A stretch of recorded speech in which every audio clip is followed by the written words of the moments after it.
ઓમ શ્રી ગણેશાય નમઃ. જય શ્રી કૃષ્ણ મિત્રો. આજે આપણે ભગવાન શિવજીની કથા સાંભળીશું. ઓમ નમઃ શિવાય. શિવ પુરાણ અનુસાર જે પણ ભક્ત આ કથાને પૂરી સાંભળે છે તે ઋણ, રોગ, દરિદ્રતાથી મુક્તિ મેળવી લે છે અને મનુષ્ય બળ, બુદ્ધિ અને ધન આરોગ્યની પ્રાપ્તિ કરે છે. તો મિત્રો, આ શિવજીની કથા છે, સોમવારની કથા છે અને સોમ પ્રદોષની કથા છે.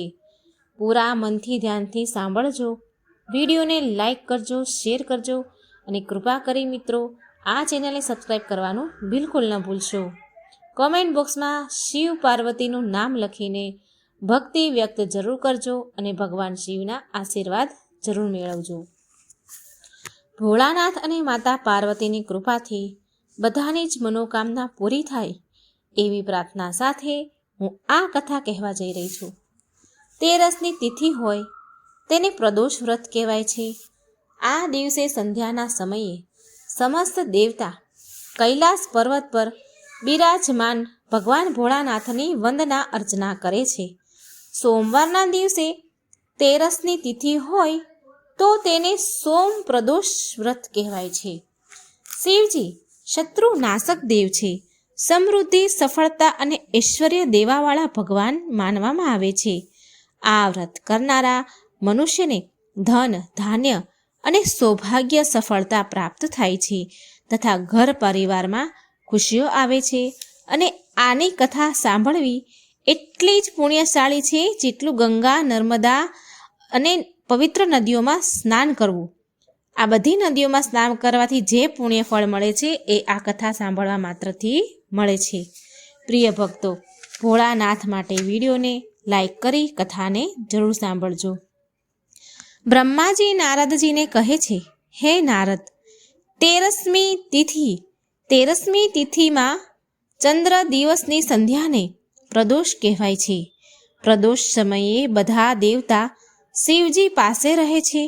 આ સમયે ભગવાન શિવ તેમના રજત ભવન કૈલાસમાં નૃત્ય કરે છે અને દેવતા એમના ગુણગાન કરે છે.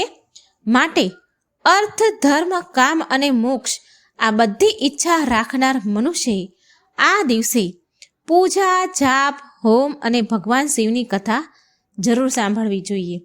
આ પ્રદોષ વ્રત એ પવિત્ર વેળા છે જે સંસાર સાગરમાં ડૂબી રહેલા લોકોને દરિદ્રતાના અંધકારમાંથી, પાપના ખાડામાંથી બહાર નીકાળે છે.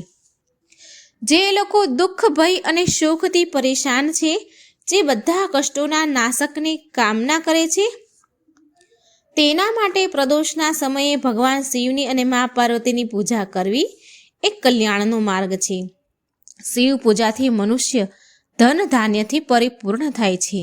તો આ કથાને પૂરી સાંભળજો. આ કથા આ પ્રકારે છે. બહુ સમય પહેલાંની વાત છે. ચંદ્રપુર નામના ગામમાં એક પ્રસિદ્ધ શેઠ રહેતા હતા. તેમનું નામ હતું ભિખારીદાસ. નામ ભલે ભિખારીદાસ હતા, પણ હતા બહુ જ ધનવાન. નગરભરમાં તેનો વેપાર ખૂબ હતો. વેપારની ચર્ચા થતી હતી.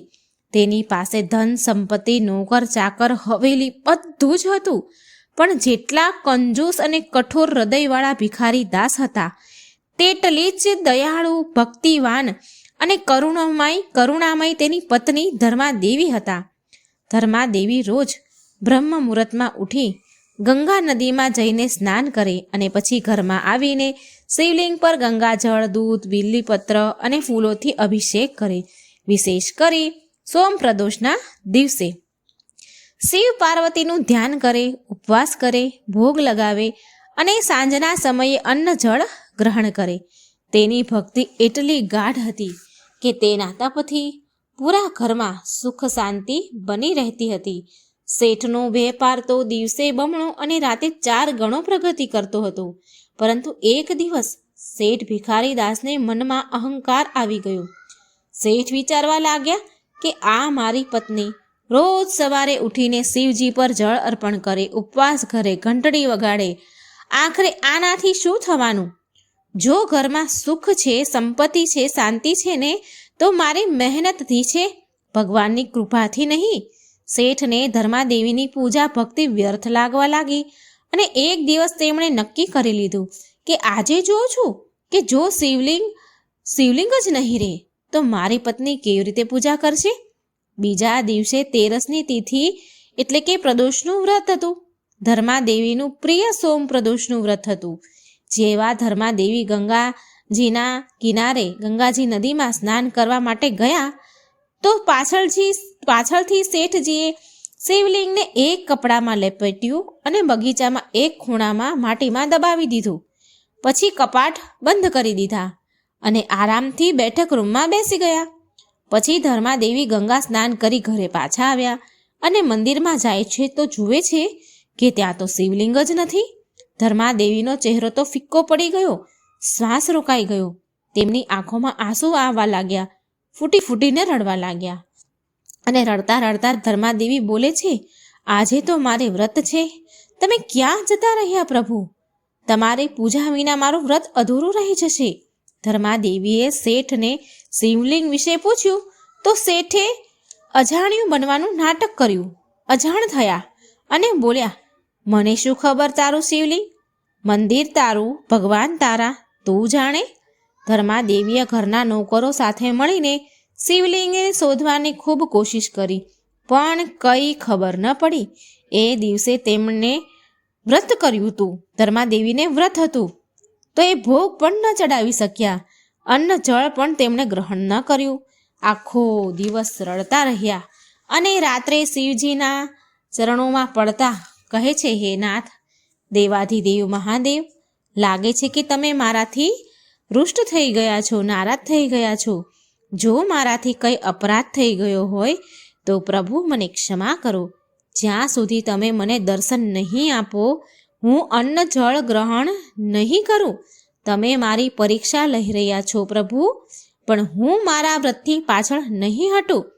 ગાઢ રાત્રિ થવા લાગી અને ઠીક મધ્યરાત્રિએ ચમત્કાર થયો. જ્યારે ધર્માદેવી સૂતેલા હતા ત્યારે તેમના સપનામાં ભગવાન શિવ અને માતા પાર્વતી પ્રગટ થયા. ભોળાનાથ બોલ્યા, બેટા, તારી ભક્તિ સાચી છે. તારી શ્રદ્ધાએ અમને પ્રસન્ન કરી દીધા છે. તારું વ્રત તૂટ્યું નથી પણ દ્રઢ થયું છે. હવે તું થોડા સમય માટે અમારા લોકમાં વિશ્રામ કર. ઉચિત સમય આવ્યા બાદ તને તારા પતિ સાથે પાછી મોકલી દેવામાં આવશે. આટલું કહીને ભગવાન શિવે ત્રિશૂલથી આકાશમાં એક સંકેત કર્યું અને ધર્માદેવીને પલંગ સહિત અદૃશ્ય કરી દીધા. જ્યારે ધર્માદેવીની આંખો ખુલી તો એમણે જોયું કે એ એક સુંદર સુવર્ણના મહેલમાં છે. ચારેય બાજુ ફૂલોની સુગંધ, મધુર સંગીત અને દાસીઓ એની સેવામાં લાગી રહી છે. થોડી વારમાં માતા પાર્વતી એમની પાસે આવ્યા અને ધર્માદેવીને બોલ્યા, બેટા, થોડા સમય માટે તું અમારી પાસે રહે. તારો ત્યાગ અને તપથી અમે પ્રસન્ન થયા છીએ. તારા ઘરનું સંકટ પણ કપાઈ જશે. તારા પતિને જ્ઞાનની પ્રાપ્તિ થશે. પછી તું તારી જગ્યાએ પાછી ચાલી જજે. આ બાજુ ચંદ્રપુરમાં શેઠના જીવનમાં ભયાનક વિપત્તિઓ આવી. વેપારમાં ભારે નુકસાન થયું.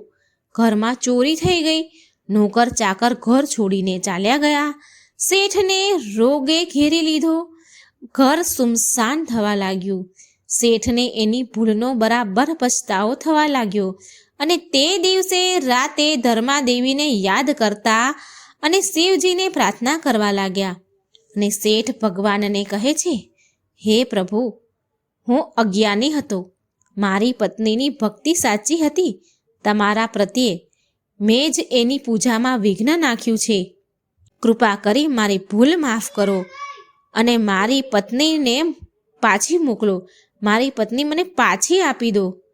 એક દિવસ શેઠ બગીચામાં બેઠા હતા અને શિવજીને મનમાં ને મનમાં આમ પ્રાર્થના કરી રહ્યા હતા. એટલામાં તેમણે જોયું કે ભગવાન ગણેશની સવારી જે ઉંદર હોય છે એ એક લાડુ લઈને બગીચામાં આવ્યો અને એક જગ્યાએ માટી ખોદવાનું એ ઉંદરે શરૂ કરી દીધું અને એ લાડવાને તેણે એ જ માટીમાં દબાવી દીધો. શેઠની તો આંખો ખુલ્લી રહી ગઈ. શેઠે ખુલ્લી આંખે આ સપનું જોઈ રહ્યા હોય એવું એમને લાગ્યું. પછી શેઠ દોડીને એ સ્થાન પર ગયા અને ત્યાં જમીન ખોદી જ્યાં ઉંદરે ખોદીને જ્યાં લાડુ દબાયો હતો. તો શેઠે ત્યાં જમીન ખોદી તો જોયું કે કપડામાં લપેટાયેલું એ શિવલિંગ મળ્યું, જે તેમણે પોતે સંતાડ્યું હતું. અને પછી તે ભૂલી ગયા હતા. તેના શરીરમાંથી પરસેવો છૂટવા લાગ્યો, આંખમાંથી આંસુ વહેવા લાગ્યા. તેણે એ જ ક્ષણે શિવલિંગને ગંગાજળથી ધોઈને મંદિરમાં સ્થાપિત કરી અને પૂજા કરી. થોડા સમય બાદ એક દિવસ એક મંદિરમાં બેઠા જ હતા કે ધર્માદેવી પ્રગટ થયા. ધર્માદેવીને સામે જોઈને શેઠની તો આંખો ભરાઈ ગઈ. ધર્માદેવીને શેઠ બહુ પ્રેમપૂર્વક કહે છે, મને ક્ષમા કરી દે, મારાથી બહુ મોટી ભૂલ થઈ ગઈ છે, બહુ મોટો અપરાધ થઈ ગયો છે. હવે હું તારી સાથે મળીને શિવલિંગની પૂજા કરીશ. પછી ધર્માદેવી હસ્યા અને બોલ્યા કે ભોળાનાથની કૃપાથી જ આ બધું થયું છે. એમણે મને દર્શન આપ્યા અને તમને સદબુદ્ધિ આપી. હવે આપણે બંને પ્રદેશનું વ્રત મળીને કરીશું. એ દિવસે શેઠ ભિખારીદાસ તેની પત્ની ધર્માદેવી સાથે પ્રદોષનું વ્રત કરવાનું શરૂ કરી દે છે.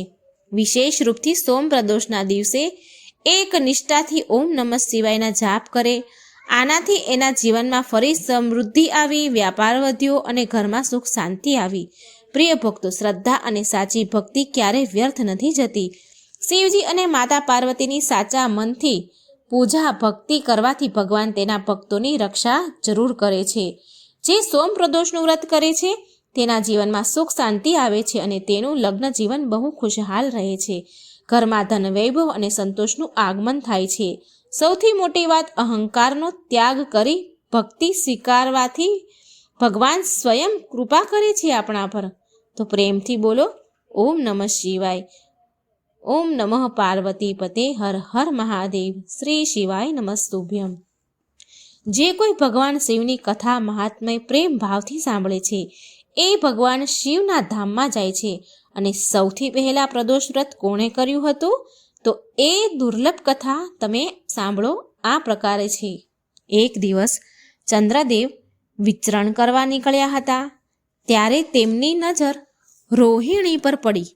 રોહિણીને જોતાં જ ચંદ્રમાનું મન રોહિણી પર આસક્ત થઈ ગયું. બીજી બાજુ ચંદ્રમાના તેજવશ અને સુંદરતા જોઈ ત્યાં ઊભેલી રાજા દક્ષની 27 કન્યાનું મન પણ ચંદ્રમા પર આવી ગયું. જ્યારે ચંદ્રદેવને પણ આ વાતનું જ્ઞાન થયું કે રોહિણી અને અન્ય બહેનો એના પ્રેમમાં આસક્ત થઈ ગઈ છે, તો ચંદ્રદેવે વાટ જોયા વગર મોડું કર્યા વિના રાજા દક્ષ પાસે ગયા અને તેની 27 કન્યાના વિવાહનો પ્રસ્તાવ તેમની સામે મૂક્યો. રાજા દક્ષ આ જોઈ આશ્ચર્યચકિત રહી ગયા. પરંતુ જ્યારે દક્ષ રાજાને તેની પુત્રીઓની ઈચ્છા ચંદ્રમા સાથે વિવાહ કરવાની છે એવી જાણ થઈ, તો દશરથ રાજાએ પણ હા કહી દીધી. દક્ષ રાજાએ પણ હા કહી દીધી. ત્યારબાદ ચંદ્રદેવના વિવાહ દક્ષ રાજાની 27 પુત્રીઓ સાથે વિવાહ સંસ્કાર કરવામાં આવ્યા. ત્યાર પછી 27 પુત્રીઓ ચંદ્રદેવની સાથે ચંદ્રલોક ચાલી ગઈ. ચંદ્રદેવ રાજા દક્ષની 27 કન્યાઓમાંથી સૌથી મોટી પુત્રી રોહિણીને સૌથી વધારે પ્રેમ કરતા હતા. આ કારણે ચંદ્રદેવ સૌથી વધારે સમય રોહિણી સાથે વિતાવતા અને બધા કાર્યમાં સૌથી વધારે મહત્વ એ રોહિણીને આપતા.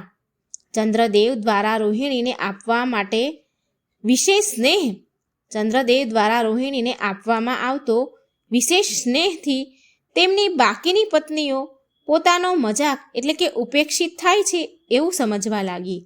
તેની ઉપેક્ષા કરવામાં આવે છે એવું એમને મનમાં થયું અને આ ઉપેક્ષા દિવસે ને દિવસે વધતી ગઈ. રોહિણીની બાકી બધી બહેનોને એનાથી ઈર્ષા થવા લાગી. ચંદ્રમા દ્વારા કરવામાં આવતો આ વ્યવહાર એમનાથી સહન ન થયો અને એ ફરી તેના પિતા રાજા દક્ષ પાસે ચાલી ગઈ. રાજા દક્ષ તેની બધી પુત્રીઓના અચાનક આગમનથી ચોંકી ગયા અને તેના આવવાનું કારણ પૂછ્યું, તો એ બધી કન્યાએ એના પિતાને બધી જ વાત કહી દીધી. ચંદ્રમાનું આવું વર્તન પણ કહી દીધું અને આનું સમાધાન નીકાળવા માટે કહ્યું. એટલે પોતાની પુત્રીની વ્યથા અને ચંદ્રમાનો આવો દુર્વ્યવહાર કરે છે એ સાંભળી દક્ષ પણ બહુ દુઃખી થયા અને ચંદ્રમા સાથે ભેટ કરી અને શાંતિપૂર્વક કહ્યું કે હે કલાનિધિ, તમે નિર્મળ અને પવિત્ર કુળમાં જન્મ લીધો છે, છતાંય તમે તમારી પત્નીઓ સાથે ભેદભાવપૂર્ણ વ્યવહાર કરો છો. તમારા આશ્રયે રહેનારી જેટલી પણ સ્ત્રીઓ છે તેના પ્રત્યે તમારા મનમાં પ્રેમ ઓછો અને વધારે છે. આવો સાવકો વ્યવહાર કેમ? તમે આવો વ્યવહાર કેમ કરો છો? તમે કોઈને વધારે પ્રેમ કરો છો, કોઈને ઓછો પ્રેમ કરો છો. આવું કેમ કરો છો? અત્યાર સુધી જે વ્યવહાર કર્યો છે તે ઠીક નથી કર્યું તમે. હવે પછી આગળ આવો વ્યવહાર તમારે ન કરવો જોઈએ. જે વ્યક્તિ આત્મજનોનો સાથે વિષમતાપૂર્વક વ્યવહાર કરે છે તેને નરકમાં જવું પડે છે.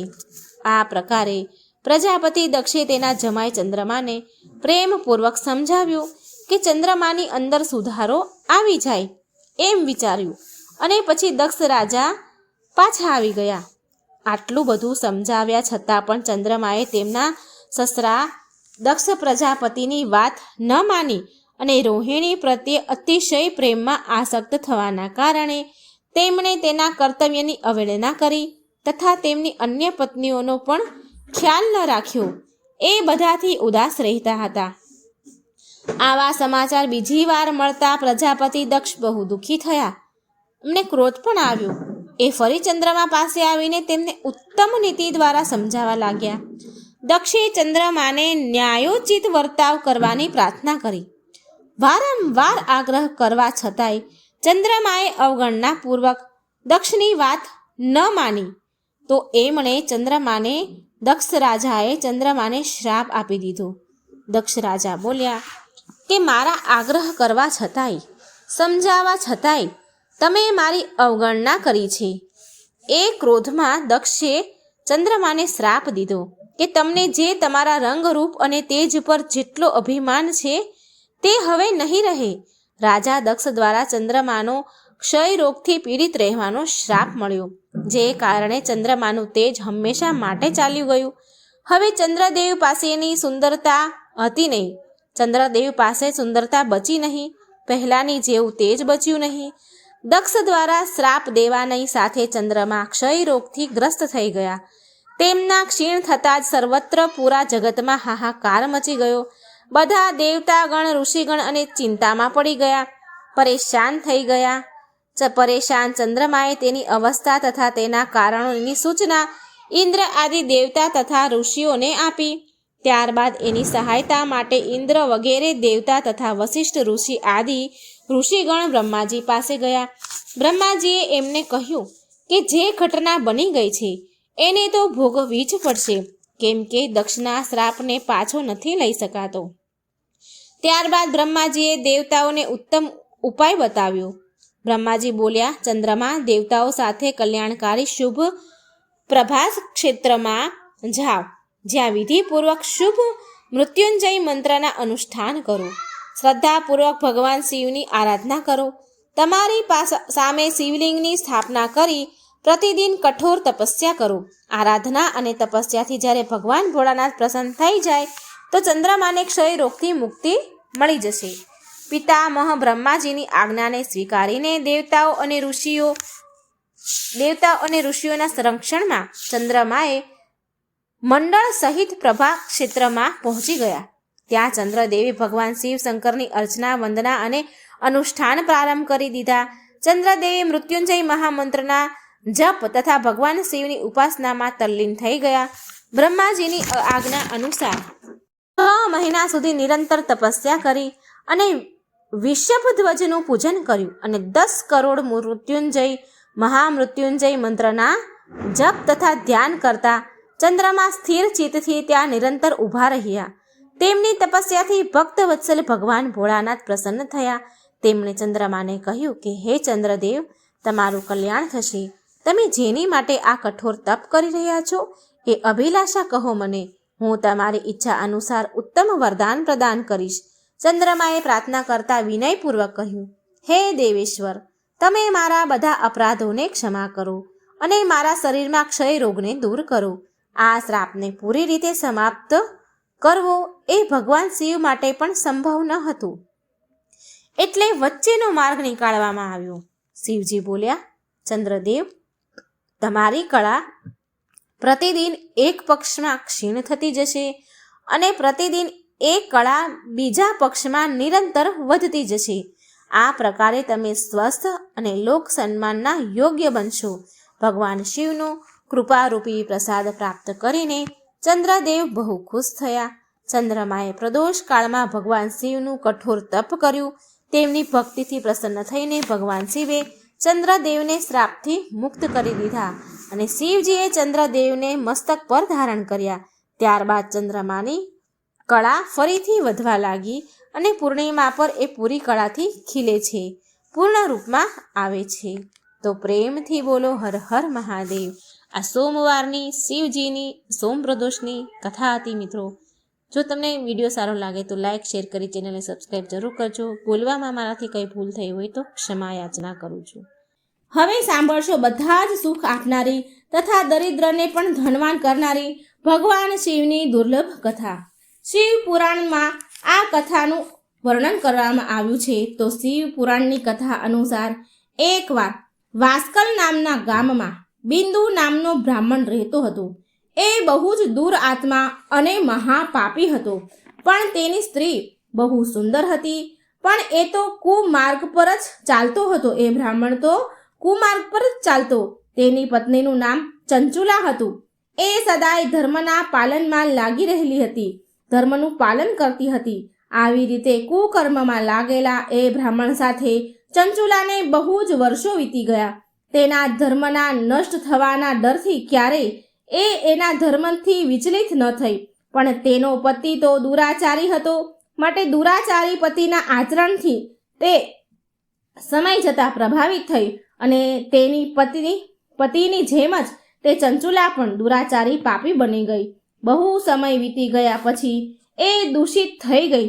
દુષ્ટ બુદ્ધિવાળો બ્રાહ્મણ સમય અનુસાર કાળચક્ર ફરતા મૃત્યુને પ્રાપ્ત થયો અને નરકમાં ગયો.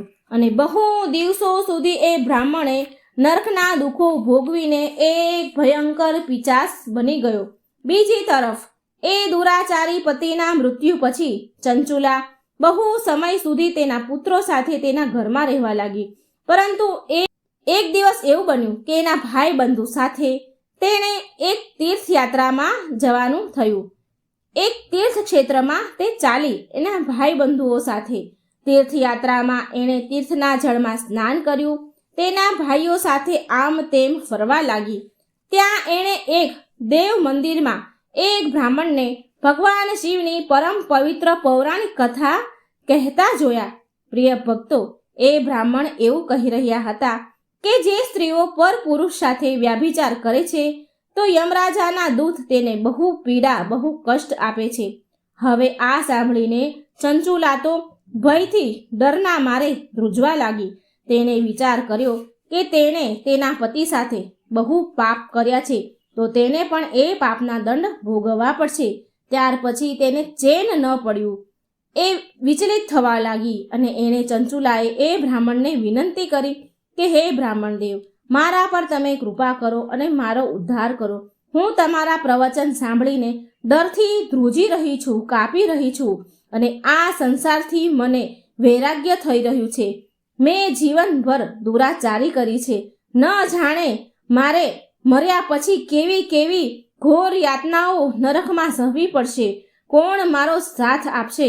યમરાજાના એ ભયંકર દૂતોને હું કેવી રીતે જોઈ શકીશ? કેવી રીતે એમનો સામનો કરી શકીશ? હે પ્રભુ, તમે મારું કલ્યાણ કરો. હે બ્રાહ્મણ દેવ, મારો ઉદ્ધાર કરો. ચંચુલાના આ વચન સાંભળીને બ્રાહ્મણ બોલ્યા, હે ચંચુલા, આ તો બહુ સૌભાગ્યની વાત છે કે ભગવાન શંકરની કૃપાથી શિવ પુરાણની કથાથી તમારું મન સમય પહેલા જ સાવધાન થઈ ગયું. પછી આ પછતાવો જ પાપ કરનારા પાપીઓ માટે સૌથી મોટું પ્રાયશ્ચિત છે. સાધુ સંતોએ પણ પછતાવાને સમસ્ત પાપોનો નાશ કરનાર કહ્યું છે. પછતાવાથી પાપોની શુદ્ધિ થઈ જાય છે. જે પછતાય છે એ સમસ્ત ભયથી મુક્ત થઈ જાય છે, નિર્ભય થઈ જાય છે. માટે હે બ્રાહ્મણ પત્ની, તમે એ બધા વિષયોથી તમારા મનને દૂર કરો અને ભક્તિ ભાવથી ભગવાન શિવની પાવન કથા સાંભળો.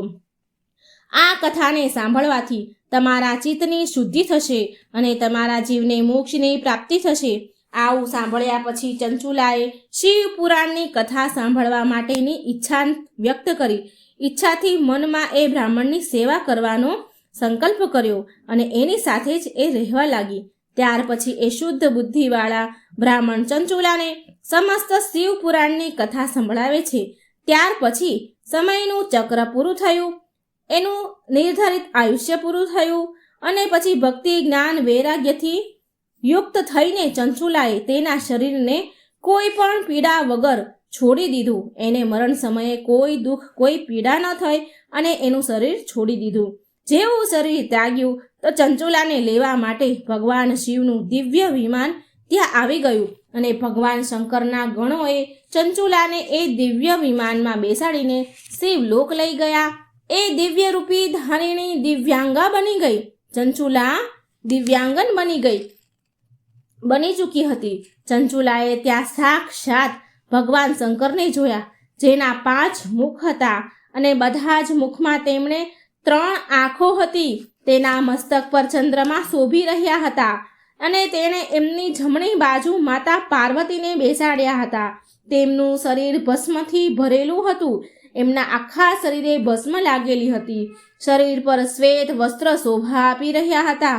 આ પ્રકારે પરમ ઉજ્જવળ ભગવાન શિવના દર્શન કર્યા પછી તે બ્રાહ્મણ પત્ની બહુ પ્રસન્ન થઈ.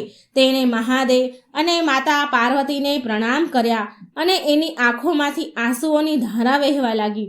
માતા પાર્વતી અને ભગવાન શિવે કરુણાથી ચંચુલાને તેની પાસે બોલાવી તેની સામે જોયું અને માતા પાર્વતીએ ચંચુલાને પ્રેમપૂર્વક તેની સખી સહેલી બનાવી લીધી. એકવાર પ્રેમથી બોલો, જય ભોલાનાથ, જય મા પાર્વતી. હે ભોળાનાથ, તમારી આ કથા સંભળાવનાર, આ કથાનો પ્રચાર કરનાર ને તમારા ઉપર કૃપા દ્રષ્ટિ રાખજો. સૌનું રક્ષણ કરજો, સૌનું કલ્યાણ કરજો. જય શ્રી કૃષ્ણ. રાધે રાધે. ઓમ નમઃ શિવાય. તો આવો મિત્રો, પૂરી શ્રદ્ધા ભાવથી પ્રસન્ન ચિત્તમનથી સોમવારની કથા સાંભળીએ. એક સમયની વાત છે. એક નગરમાં સૌથી વૈભવશાળી રાજ્યના ધનરાજ નામનું એક વ્યક્તિ રહેતો હતો. સૌથી વૈભવશાળી. આખા રાજ્યમાં તેના જેવું ધનવાન લગભગ કોઈ નહીં હોય. તો એ રાજ્યમાં ધનરાજ નામનો એક અત્યંત ધની વેપારી રહેતો. તેનો વેપાર દૂર દૂરના દેશો સુધી ફેલાયેલો હતો. સોના ચાંદીના સિક્કાના ખડખડાટ અવાજ તેના કાનમાં દિવસ રાત ગુંજતા હતા. પણ અરે રે, દુર્ભાગ્યથી તેના હૃદયનું આંગણું એટલું જ સૂનું વીરાન હતું જેટલો તેનો ખજાનો ભર્યો હતો. ચારેય બાજુ ભૌતિક સુખ સુવિધાનો અંબાડ હતો. નોકર ચાકરોની તો ફોજ હતી. સમાજમાં માન સન્માન પણ બહુ હતું. પણ એક અજીબ ઉદાસી, ખાલીપણું હતું તેના મનમાં.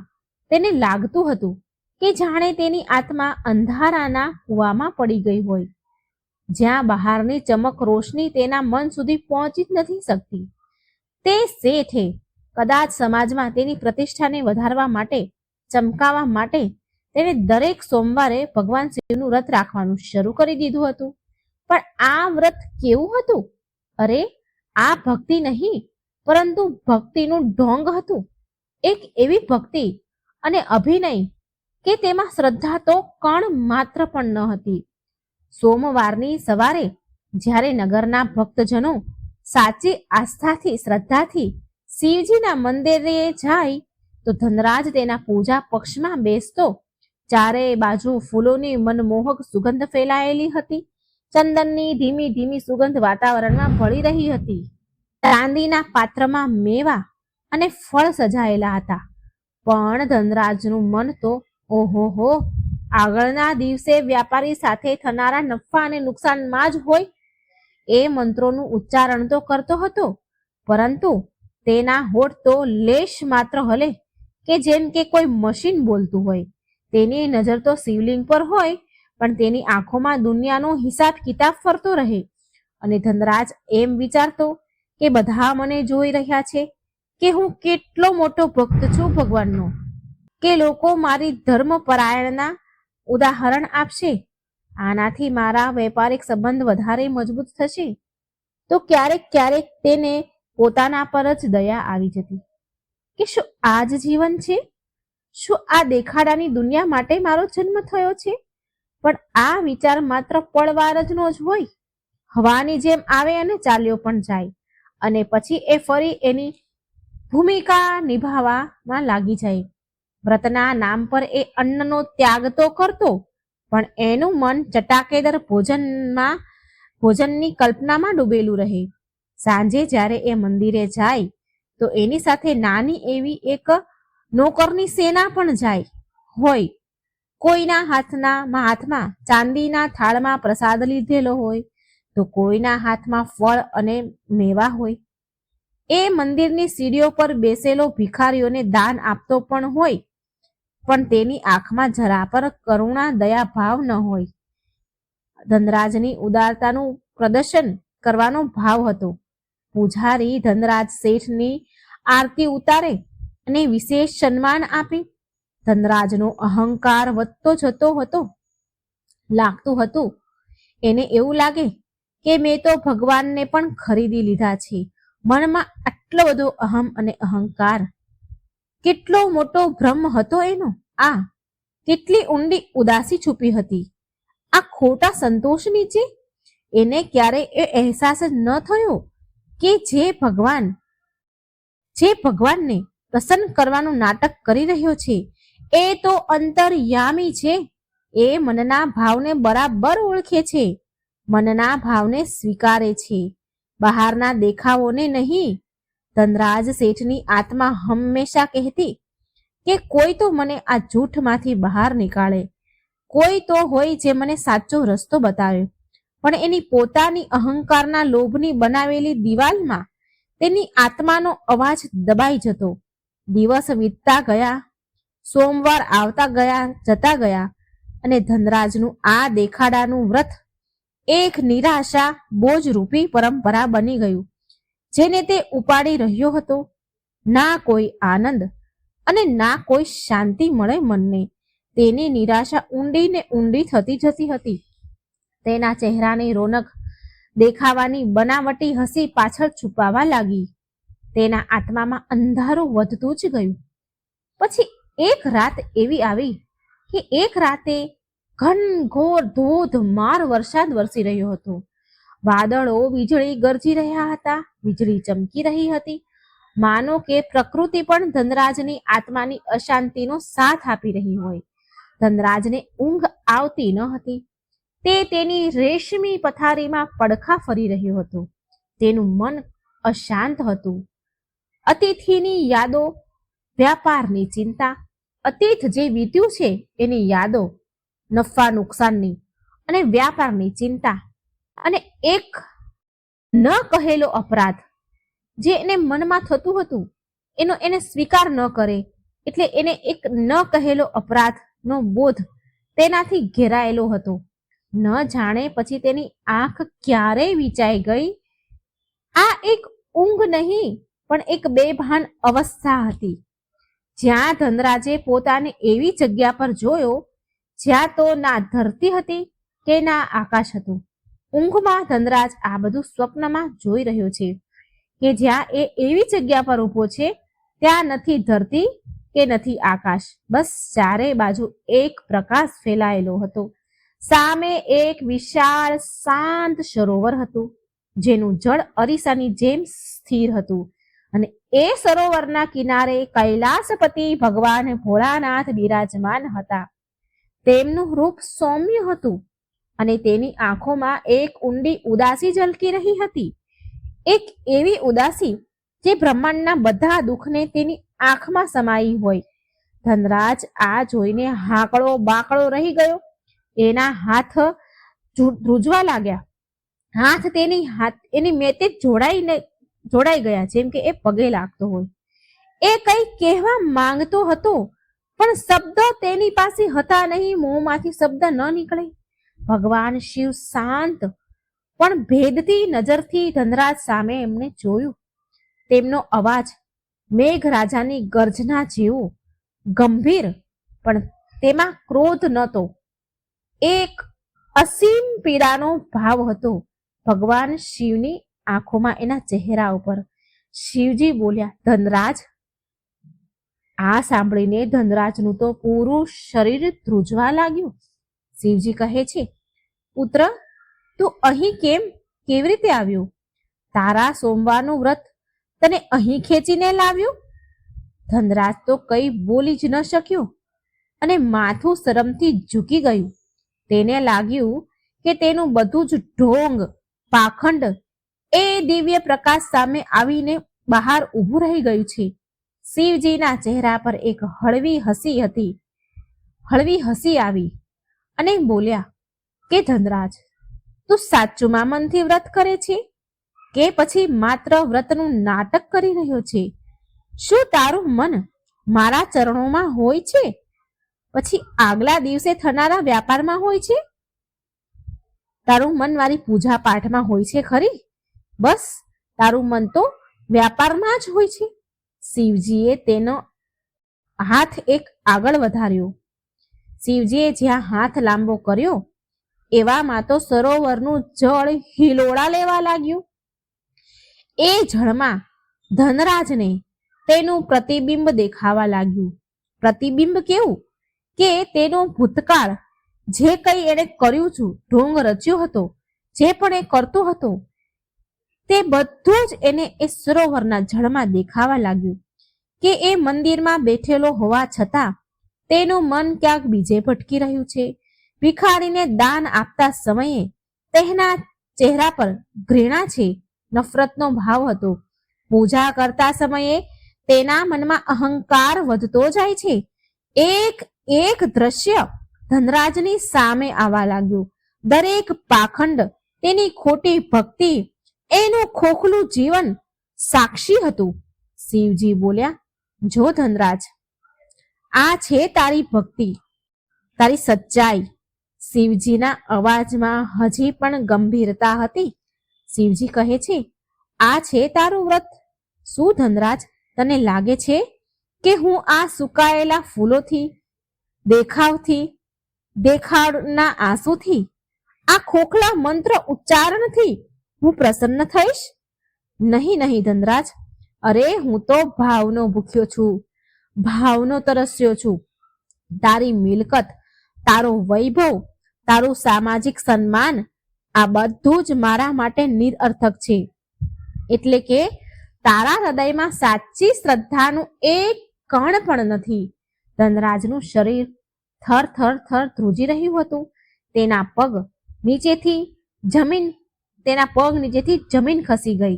તેનો અહંકાર, વર્ષોનો જે અહંકાર અહમ હતો, એ તૂટીને ચૂર થઈ ગયો.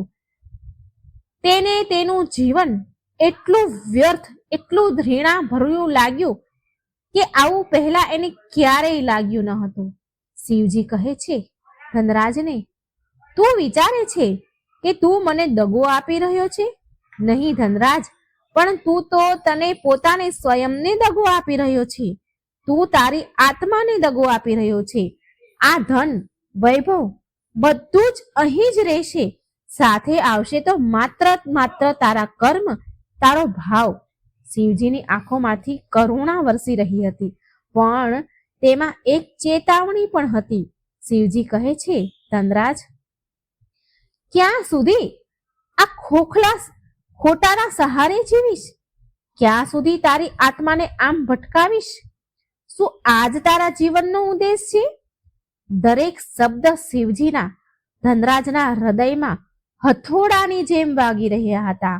તેનું મન ઘૂંટાવા લાગ્યું અને ગોઠણના બળ પર નીચે બેસી ગયું. તેનું માથું શરમ અને પછતાવાથી ઝૂકી ગયું હતું. આંસુઓની ગરમ ધારા તેના ગાલ પર વહેવા લાગી. આ આંસુ દેખાવના નહોતા આજે, આ પછતાવાના આંસુ હતા, સાચા આંસુ હતા. તેના રડવાનો અવાજ શાંત વાતાવરણમાં ગૂંજવા લાગ્યો. તેના હિબકા ગુંજવા લાગ્યા. ધનરાજ બોલ્યો, હે પ્રભુ, હે મારા મહાદેવ, મને ક્ષમા કરી દો. હું આંધળો હતો, હું અજ્ઞાની હતો, મેં બહુ ખોટું કર્યું છે. મેં મારું જીવન વ્યર્થ કરી દીધું છે. પ્રભુ, શું મારા માટે હજી પણ કોઈ તક છે ખરા? ઉમ્મીદ છે? શું હું બદલી શકું છું? તેના પ્રશ્ન, ધનરાજના પ્રશ્ન, તેની નિરાશા અને એક નાની એવી આશાની કિરણ વચ્ચે ઝૂલી રહ્યો હતો. એ ધ્રુસકે ને ધ્રુસકે રડવા લાગ્યો. તેને તેનું આખું જીવન, તેની બધી ધન સંપત્તિ અને તેનું બધું માન સન્માન એને નકામું લાગવા લાગ્યું. તેને પહેલી વાર એની આત્માની શૂન્યપણું અને ભયાનક ગરીબીનો અનુભવ થયો. એ ધનવાન હોવા છતાં પણ કેટલો નિર્ધન હતો. આટલો સન્માનિત વ્યક્તિ હોવા છતાં પણ કેટલો અપમાનિત હતો. તેના ડસકા ઊંડા થવા લાગ્યા. જે રડતો તો એ હિબકે ચડી ગયો હતો, એ ઊંડા ઊંડા થવા લાગ્યા. જેમ કે વર્ષોથી દબાયેલું દુઃખ આજે એક પૂર બનીને વહી રહ્યું છે. ધનરાજ બોલ્યો, મને રસ્તો બતાવો પ્રભુ, મને અંધકારમાંથી નીકાળો. હવે હું બહાર નીકળવા માંગુ છું. હું હવે વધારે આ જૂઠ સાથે નહીં જીવી શકું. ભગવાન શિવે તેને ઊભો કરતા કહ્યું, ઉઠ ધનરાજ, પછતાવાનું પહેલું આંસુ જ પાપ ધોવાની શરૂઆત છે. આશા હંમેશા રહે છે જ્યાં સુધી હૃદયમાં સાચો પોકાર હોય. પણ યાદ રાખજે, માર્ગ કઠણ છે. દેખાવાનો જોડો ઉતારવો સરળ નથી હોતો. સાચી ભક્તિ એ સાધના છે, હૃદયનો પોકાર છે, આત્માનું સમર્પણ છે. આના માટે ધન નહીં પણ મન જોઈએ. જા ધનરાજ, આ જીવનને નવો અર્થ આપ. વ્રત કર, પણ માત્ર મારા માટે નહીં, તારી આત્માની શુદ્ધિ માટે કર. દાન કર, પણ યશ માટે નહીં, બીજાની પીડા હરવા માટે કર. જીવન જીવો, પણ ધનની પાછળ ભાગવા માટે નહીં, ધર્મના માર્ગ પર ચાલવા માટે. કદાચ ત્યારે તને એ શાંતિ મળશે જેને તું શોધે છે.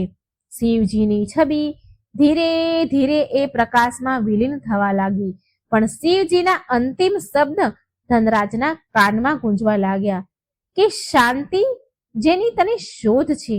અને પછી ધનરાજની તો આંખ ખુલી. પહેલી સવારનું ધુમ્મસ રૂમમાં ફેલાઈ રહ્યું હતું. વરસાદ થંભી ગયો હતો, પણ ધનરાજનું શરીર પરસેવાથી રેબઝેબ હતું અને તેનો તકિયો તેના આંસુઓથી પલળી ગયો હતો. સપનું એટલું વાસ્તવિક હતું, એટલું હચમચાવી દેવું હતું કે તેને લાગ્યું કે તે હજી હાલ પણ એ અનોખા પ્રકાશમાં ઊભો છે શિવજી સામે. ભગવાન શિવની ઉદાસી પણ કરુણ ભરી આંખો તેને જોઈ રહી છે. તેના કાનમાં હજી પણ શિવજીના શબ્દ ગુંજી રહ્યા છે કે તું પોતાને સ્વયંને દગો આપી રહ્યો છે. હું તો ભાવનાનો ભૂખ્યો છું. આશા હંમેશા રહે છે. ધનરાજ પથારીમાંથી ઊભો થઈને બેસી ગયો. તેનું માથું ભારે થઈ ગયું હતું. હૃદયમાં અજીબ પીડા અને શાંતિનું મિશ્રણ હતું. પીડા તેના વર્ષોના પાખંડની હતી અને વ્યર્થ જીવનની હતી, અને શાંતિ એ અહેસાસની હતી કે તેને એક દિશા મળી, એક સચ્ચો રસ્તો મળ્યો, એક અવસર મળ્યો છે. પહેલી વાર તેને તેના ભવ્ય મોટા રૂમની દિવાલો કરડવા દોડી રહી હતી. તેની રેશમી પથારી કાંટાની સૈયા લાગી રહી હતી.